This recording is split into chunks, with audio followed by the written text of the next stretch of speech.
हाल ही में किस देश ने दुनिया का पहला लकड़ी का सैटेलाइट तैयार किया है? तो इसका आंसर हो जाएगा लकड़ी का। ये एक बायोडिग्रेडेबल सैटेलाइट है जो कि एनवायरनमेंट फ्रेंडली होता है। बाकी के जो सैटेलाइट होते हैं वो क्या करते हैं, स्पेस में पोल्यूशन फैलाते हैं।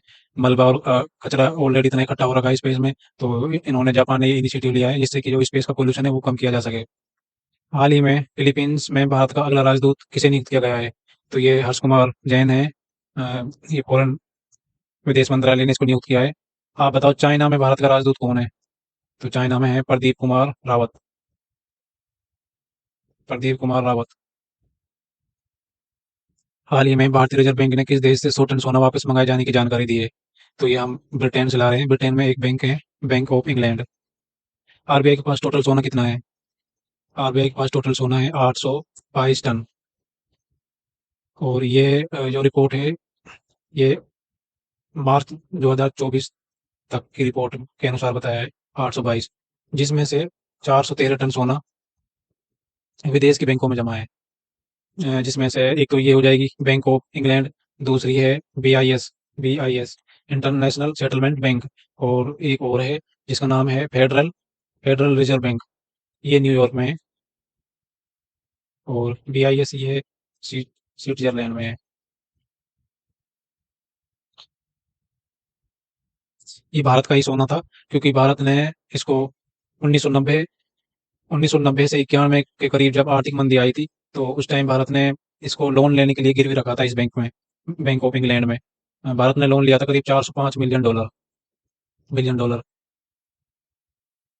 वैसे इसको 1991 में इस लोन को वापस कर दिया था, पर भारत ने इसको इसमें ही रखने का, ब्रिटेन में ही रखने का फैसला लिया सुविधा के लिए। अगला क्वेश्चन है, हाल ही में किस भारतीय अंतरिक्ष स्टार्टअप ने अग्निबाण के सब ऑर्बिटल रॉकेट को सफलतापूर्वक लॉन्च किया है? तो ये अग्निकुल कॉस्मोस है। ये भारत की प्राइवेट कंपनी है। ये इसका 5वां अटेम्प्ट था। पहले 4 अटेम्प्ट इसके फेल हो गए थे। ये क्या करती है, ये जो छोटे सैटेलाइट होते हैं उनके लिए मेन ऑब्जेक्टिव इसका उनके लिए है, उनके लिए ये लॉन्च सर्विस प्रोवाइड करती है।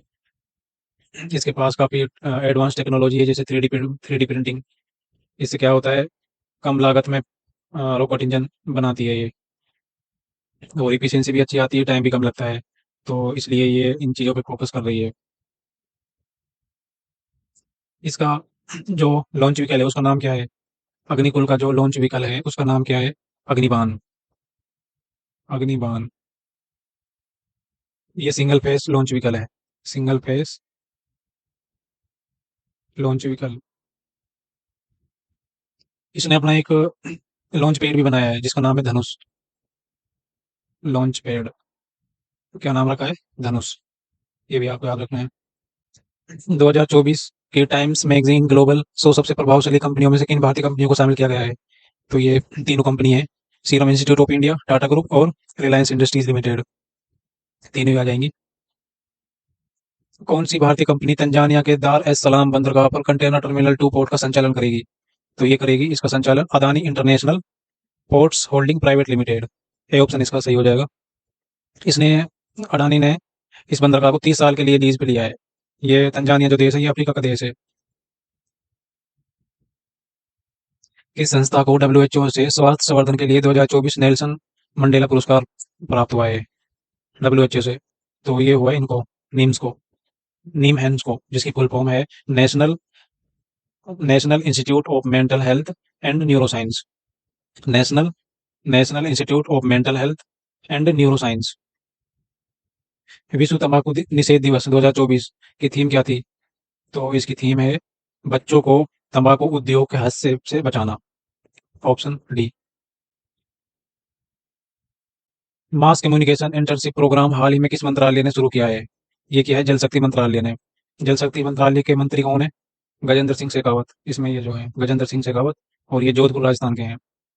जल शक्ति मंत्रालय ने एक अभियान भी लॉन्च किया था, जल शक्ति अभियान, जिसका नाम था कैच द रेन। इसमें इन्होंने वाटर कंजर्वेशन और मैनेजमेंट में महिलाओं की भूमिका पर बल दिया था। इसका एक थीम भी था, नारी शक्ति से जल शक्ति। ये भी आपको याद रखना है। कब लॉन्च किया था? 9 मार्च 2024। बहुराष्ट्रीय सैन्य अभ्यास रेड फ्लैग 24 का आयोजन किस देश में किया जा रहा है? ये किया जा रहा है यूएसए में।